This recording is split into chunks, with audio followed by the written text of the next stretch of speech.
En términos de la afectividad, creo que los seres humanos aprendimos a relacionarnos a través del Zoom, como estamos haciendo ahorita, ¿no? Es decir, la pantalla, pues que básicamente la utilizábamos para mandar recados, para entrar a internet, de repente se volvió un instrumento por donde la afectividad podía circular, ¿no?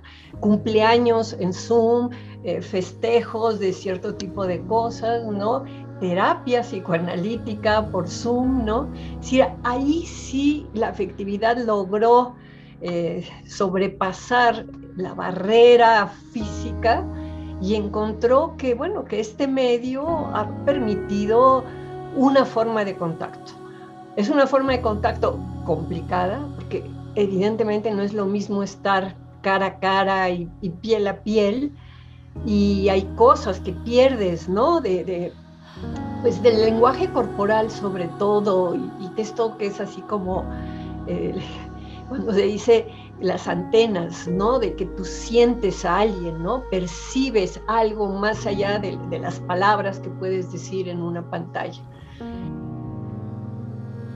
La pandemia fue como una paradoja, porque a la vez que afectaba a los cuerpos concretos de los seres humanos de maneras diferentes, si una persona es vieja no es lo mismo que si una persona es joven, si una persona tiene sobrepeso no es lo mismo que si no la tiene, no es lo mismo un niño, una niña, un niño, un adulto mayor atravesando COVID-19, ¿verdad?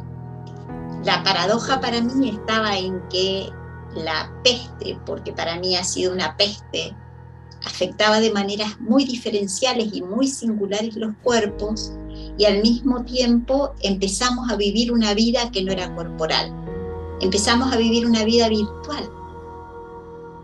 En el cuerpo necesita ser cuidado por otros cuerpos, ¿no? Y ahí nos recuerda nuestra animalidad, nos recuerda nuestros orígenes más profundos que tienen que ver con lo físico, ¿no? Con el mundo físico. Por muy avanzada que sea la tecnología, ¿no? Y aunque en algún momento podamos tener robots que satisfagan ciertas necesidades del cuerpo físico, el cuidado eminentemente es una cualidad que solamente pueden dar los seres humanos. Queda ahí una paradoja muy importante de que a medida que avanzamos a mundos virtuales y tratamos de separarnos de los mundos físicos, o podemos hacer muchas cosas sin los mundos físicos, como lo pudimos experimentar en la pandemia, ¿no? Finalmente, ¿no? El cuerpo, ¿no? Con sus necesidades tan básicas, tan animales, como ya lo he dicho, nos va a seguir reclamando el cuerpo, el cuidado, que no se puede dar de otra manera. Nosotros tenemos más o menos un 40% de hogares donde la mujer está encargada, tenemos una cantidad de fallas paternas en el sustento de los hijos considerable.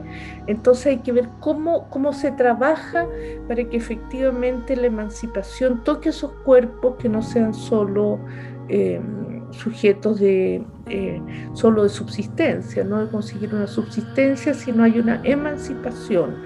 Y otro de los factores, desde mi punto de vista, que hay que pensar hacia el futuro, es la desmaternización de las mujeres, ¿no? Las mujeres están maternizadas por los 4 costados y hay que pensar ya en desmaternizarlas para conseguir una equidad también en relación a lo reproductivo.